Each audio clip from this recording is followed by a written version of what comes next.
पितृपक्ष अश्विन मास की प्रथमा से प्रारंभ होकर महालया अमावस्या के दिन समाप्त होते हैं। ये 15 दिन पितृपक्ष के नाम से विख्यात हैं। इन 15 दिनों में लोग अपने पितरों को जल देते हैं तथा उनकी मृत्यु तिथि पर पारण श्राद्ध करते हैं। सनातन धर्म परंपरा के अनुसार हिंदू धर्म शास्त्रों में 3 प्रकार के ऋण बताए गए हैं। नंबर 1 देव ऋण, नंबर 2 ऋषि ऋण, नंबर 3 पितृ ऋण। इन तीनों ऋणों में पिता का ऋण सबसे श्रेष्ठ माना जाता है, क्योंकि वे प्रत्यक्ष देवता हैं। जिन माता पिता ने हमारे कल्याण के लिए कठोर कष्ट सहन किए हैं, उनके ऋण को चुकाना सबसे कल्याणकारी कर्म है। पितरों का ऋण श्राद्ध कर्म के द्वारा ही चुकाया जाता है, जिससे पितरों को स्वर्ग की प्राप्ति होती है और पुत्र को ऋण से मुक्ति मिलती है। श्राद्ध में पितरों का तर्पण करने से पुण्य फल की प्राप्ति होती है। श्राद्ध का तात्पर्य पितरों के प्रति प्रकट की जाने वाली श्रद्धा से है। कहा जाता है कि पितरों का तर्पण करने से उनकी आत्मा को शांति मिलती है और वे प्रसन्न होकर सुखी जीवन का आशीर्वाद प्रदान करते हैं। आज हम आपको पितृपक्ष से जुड़ी एक पौराणिक कथा सुनाने जा रहे हैं। नमस्कार मित्रों, हमारे चैनल कथा अमृत पर आप सभी का स्वागत है। द्वापर काल में कुंती पुत्र कर्ण परम प्रतापी राजा था। वह नित्य ब्राह्मणों को सोना और चांदी दान किया करता था, परंतु उसने कभी सोने और चांदी के सिवा किसी अन्य वस्तु का दान नहीं किया तथा अपने पूर्वजों को कभी अन्न दान नहीं किया।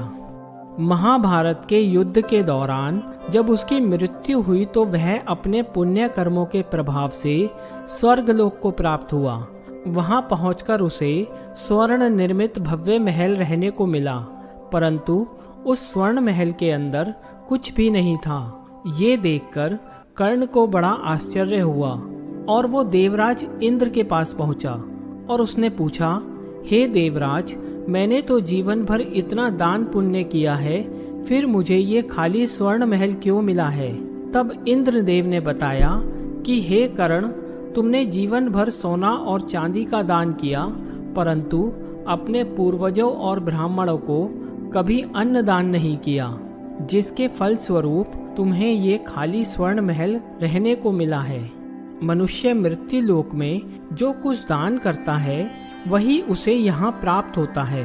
ये सुनकर कर्ण को अपनी भूल के लिए बड़ा पछतावा हुआ और उसने देवराज इंद्र से प्रार्थना की कि उसे एक पक्ष के लिए पुनः पृथ्वी पर जाने की अनुमति दें, ताकि वो अपनी गलती को सुधार सके।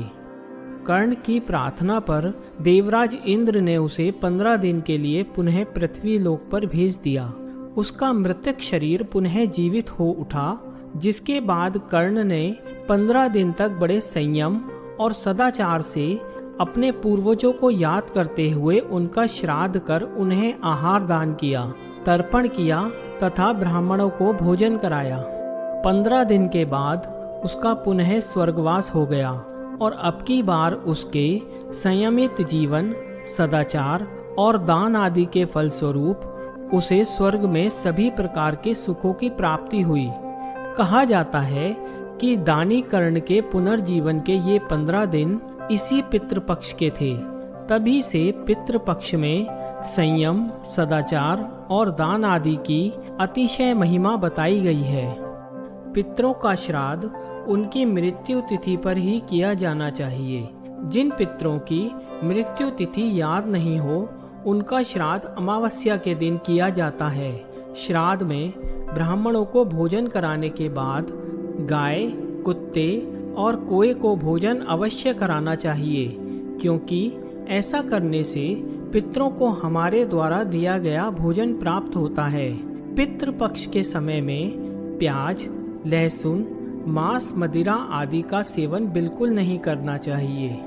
श्राद्ध कर्म से मनुष्य की आयु बढ़ती है तथा श्राद्ध में किए गए तर्पण से प्रसन्न होकर पूर्वज सभी सुखों का आशीर्वाद देते हैं।